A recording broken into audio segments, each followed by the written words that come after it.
Semangat pagi remaja sehat! Pernahkah mendengar tentang narkoba?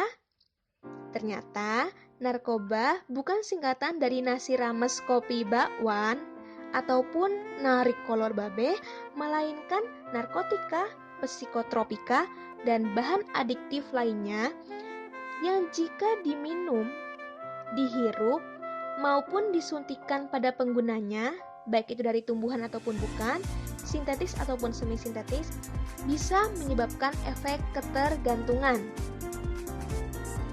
Awalnya narkoba dikenal pertama kali oleh bangsa Sumeria dari tumbuhan opium atau candu, dan mereka menyebut dengan fulgil atau tumbuhan yang menggembirakan. Disebut tumbuhan yang menggembirakan karena menimbulkan dua efek. Yang pertama adalah efek kantuk, dan yang kedua adalah efek meredakan nyeri atau sebagai pereda nyeri. Oleh karena dua sifatnya itulah, narkoba digunakan dalam dunia pengobatan, medis, terutama pembedahan untuk pembiusan pasien yang akan operasi. Bahkan tahun 330 sebelum Masehi, bangsa India dan Persia menggunakan candu untuk jamuan makanan dengan tujuan relaksasi agar tamu-tamunya menjadi lebih rileks.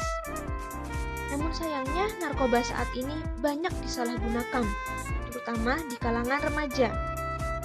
Hasil survei Badan Narkotika Nasional atau BNN tahun 2016 menyebutkan bahwa 4 dari 10 remaja mengkonsumsi narkoba. Narkoba yang paling banyak dikonsumsi dan pertama kali digunakan adalah ganja dan menghirup lem karena harganya yang murah. Penyebab utama tidak lain adalah pengaruh teman sebaya sehingga penasaran, coba-coba, dan konsumsinya bersamaan dengan hisapan rokok. Padahal dari segi kesehatan, narkoba memberikan dampak bagi kinerja otak dan saraf pusat karena depresan, stimulan, dan halusinogen sebagai 3 metode kerjanya.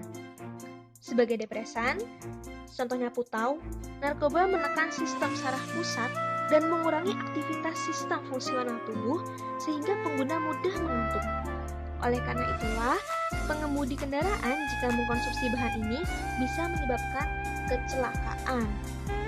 Sebagai stimulan, contohnya sabu-sabu dan ekstasi, narkoba meningkatkan kegairahan, meningkatkan kesadaran sehingga pengguna sulit tidur, insomnia, terus-terusan gembira, atau dalam bahasa gaulnya nge-fly.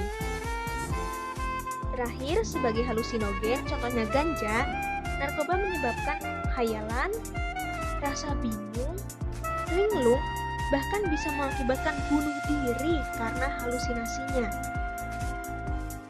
Dampak lain dari narkoba, contohnya perubahan sikap dan perilaku.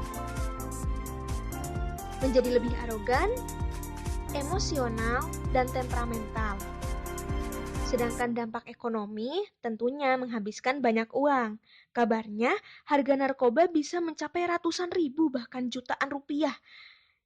Yang tentunya bagi anak kos bisa membeli cilok segerobak atau Indomie 1 kardus untuk stok 1 bulan. Selanjutnya gangguan hormon rasa senang yaitu dopamin dan endorfin. Misal seorang remaja, sebut saja Mawar, mengkonsumsi narkoba 0,1 gram. Otak mengeluarkan perintah agar memproduksi hormon rasa senang tersebut sesuai 0,1 gram, namun lain waktunya tidak cukup untuk rasa senang 0,1 gram tersebut. Otak memerintahkan untuk menghasilkan 0,2 gram agar hormon senang lebih banyak dikonsumsi. Itulah yang menyebabkan kecanduan. Dampak virus pun tidak kalah penting. Hepatitis B dan C dapat menular melalui darah. Hal ini beresiko bagi pengguna narkoba suntik terutama saat jarum yang digunakan tidak steril dan bergonta-ganti. Sedangkan bagi wanita, kelainan endokrin yang terganggu mempengaruhi siklus menstruasi sehingga reproduksi terganggu. Lalu sobat remaja Indonesia yang berbudi luhur penerus bangsa, bagaimana sih caranya mencegah agar tidak terjerumus ke dunia narkoba? Tentunya edukasi tentang pencegahan narkoba tidak hanya PR orang tua saja, namun remaja juga sangat bisa mencari informasi dan konseling dari sumber yang terpercaya, seperti kuis ini. Komunikasi yang lancar terhadap orang tua juga tidak kalah penting. Tidak usah malu dibilang anak mami, justru arahan yang baik dari orang tua bisa membantu kegalauan yang melanda. Pendekatan agama, harapannya dengan memperdalam agama, ajaran baik dapat dilaksanakan dalam kehidupan sehari-hari. Bagi pelajar tentunya bisa banyak melakukan hal positif.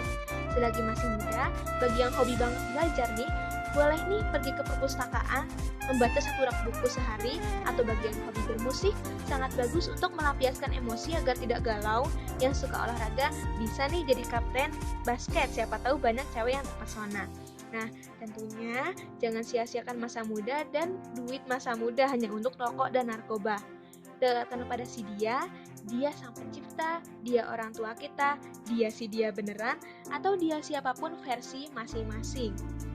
Karena aku remaja sehat.